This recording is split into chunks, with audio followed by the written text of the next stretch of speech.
Филимонға арналған хат. Бірінші тарау. Мәсіх Исаға арнаған қызметім үшін түрмеде отырған Паулдан және бауырласымыз Тимофейден сүйікті қызметтесіміз Филимонға, сондай-ақ бауырласымыз Апияға, бізбен бірге ізгі хабар үшін жан сала қызмет етіп жүрген Арқыпқа және Филимонның үйінде жиналатын қауымға дұғай сәлем. Құдай әкеміз және иеміз Иса Мәсіх сендерге рақымын жаудырып, тыныштық сыйлай көрсін. Мен Құдайға сыйынып, сені есіме түсіргенде әрдайым шүкірлік етемін.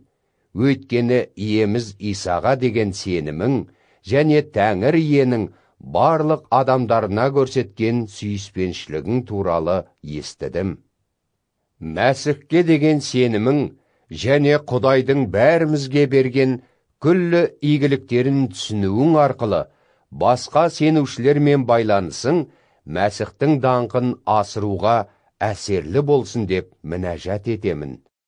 Сенің сүйіспеншілігіңнен зор қуаныш пен жұбаныш таптық. Өйткені сен, бауырым, Құдайдың адамдарының жүректерін орнықтырып келесің. Сондықтан, Мәсіхтің елшісі ретінде керек істі саған бұйыруға батылым барса да, сүйіспеншілігіңе бола өтініп сұраймын. Иә, басқа біреу емес, мен, Паул қария, Мәсіх Исаға қызмет еткенім үшін, қазір түрмеде отырған менің өзім, сенен ұлым жайында өтінемін.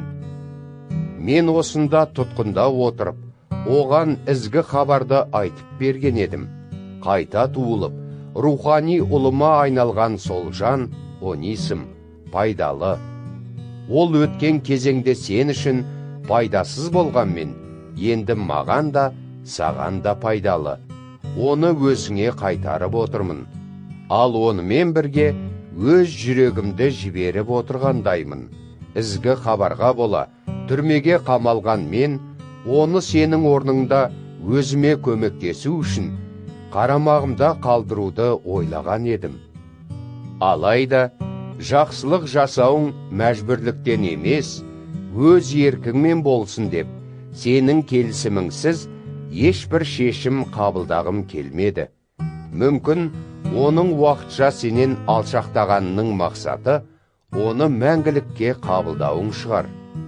Ал қазір ол құлың ғана емес, одан әлде қайда жоғары, сүйікті бауырласың ретінде өзіңе қайта оралады.